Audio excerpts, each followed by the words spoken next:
Mapapa-oh my G as in gulay kayo sa mga kakanin at ulam dito sa Ulalam. Mapamerienda man o ulam, kahit saan ay bagay.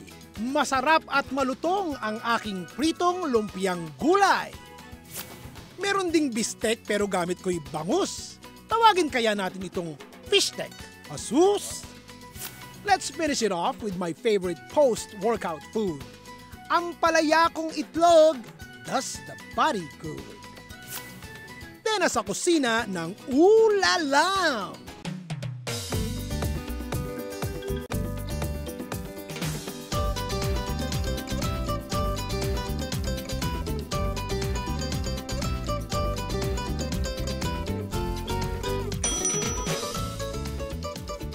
Kumusta po kayo mga kapamilya? Eto, nagluluto na naman tayo. Okay, sinisimulan ko po ang lumpiang gulay. Saan po ba nagsimula ang lumpiang gulay? Unless talaga pong pakay nyo ang gumawa ng lumpiang gulay, yun, mamimili kayo. Pero saan ba nagsimula ito?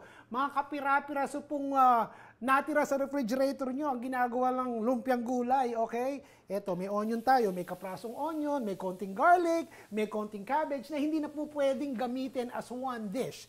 You wanna cook this for about 2 minutes. Pagkatapos niyan, syempre, ang kakasunod, garlic. Damihan natin ang garlic. Hindi po tayo aswang, pero masarap maraming garlic. Okay. 30 seconds. That's all it takes. Okay?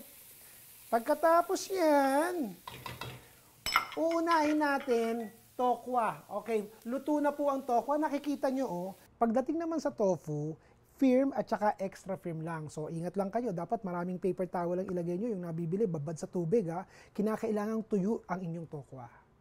Medyo maliliit na ang hiwa ng tokwa. Why?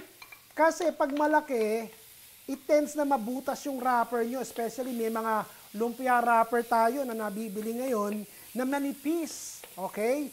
Pag nilagay nyo yung malalaki, ang hiwa, ang tendency, ibinalot nyo, nabubutas. Okay. Cabbage. Cabbage po. Okay. Ay, something I wanna show you. Alam nyo ba mga kapamilya, etong red cabbage, medyo may kapaitan po ito. But for color, lagyan natin ng konti. Mas masustansya po ang red cabbage kesa sa green cabbage. Okay. So, napapansin nyo, madalian lang to ha. Pwede kayong maglagay ng ground pork and or shrimp. Kaya lang, ang pagkakaiba, dapat pag naglagay kayo ng ground pork, lutuin nyo muna yon bago nyo ilagay ang vegetables. Ang shrimp naman, kumot napakadaling maluto, ilagay nyo at the end of the cooking process. Pagkatapos nyan, 75% ng vegetables, tubig. So, magkakaroon ng tubig-tubig yan. Importante po na medyo dry ang ating lumpia filling. Next to that, carrots. Okay. Pagkatapos ng carrots, lagyan natin ng bichuelas. Kita nyo naman ang hiwa. Ang bichuelas po, pag hiniwa nyo in an angle, pointy yung dulo, nakakabutas ng lumpia. Okay, finally, madali pong maluto, toge.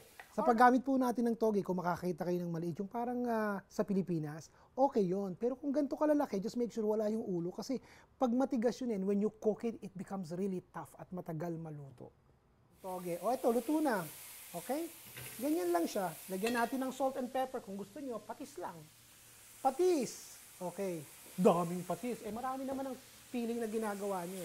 This will probably yield you about 12 sa lumpia. Okay? Let's add a lot, some ground pepper. Okay. Alright. Alam mo, lagyan pa natin ng konting olive oil. Oh, tapos na. I have the wrapper here. Alright? Importante. Ito, gawin natin. Malamig po at wala ng tubig, wala ng liquid. We're gonna be putting about 2 tablespoons of the vegetable and tokwa filling. Ang dating dito, vegetarian dahil wala namang shrimp, walang chicken. Okay, ito pong, pwede naman kayong gumamit ng tubig. Pero ito po is beaten egg lang. On the side, pwede rin kayong gumamit ng tubig na nilagyan nyo ng cornstarch. Okay? Yan po is just to seal. But, ayan. Okay? So far, ang nakikita ko po na lumpia wrappers sa Filipino store, ito sa akin effective kasi hindi nabubutas. Okay? Meron iba na manipis Tapos yung bilog, madali siyang mabutas eh. Ito, okay so far.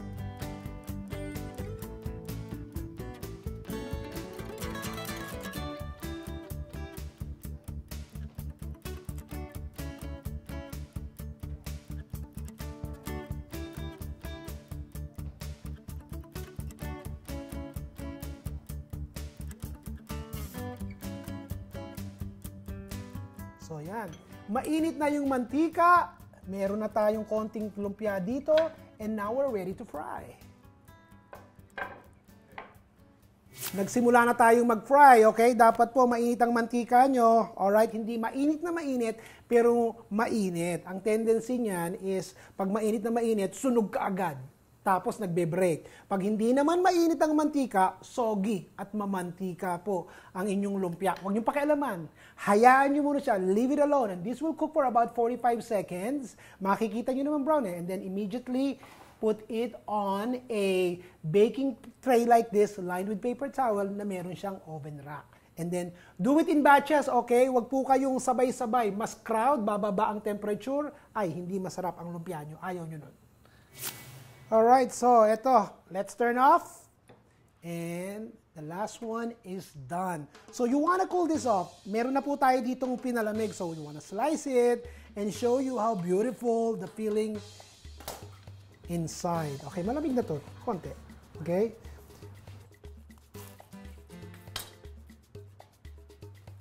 Etong isa.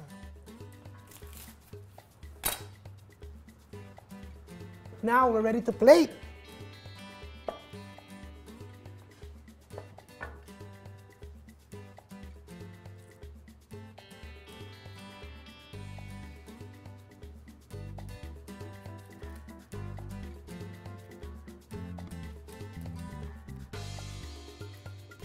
Alright, kita nyo naman yan ha. Ito katapat yan.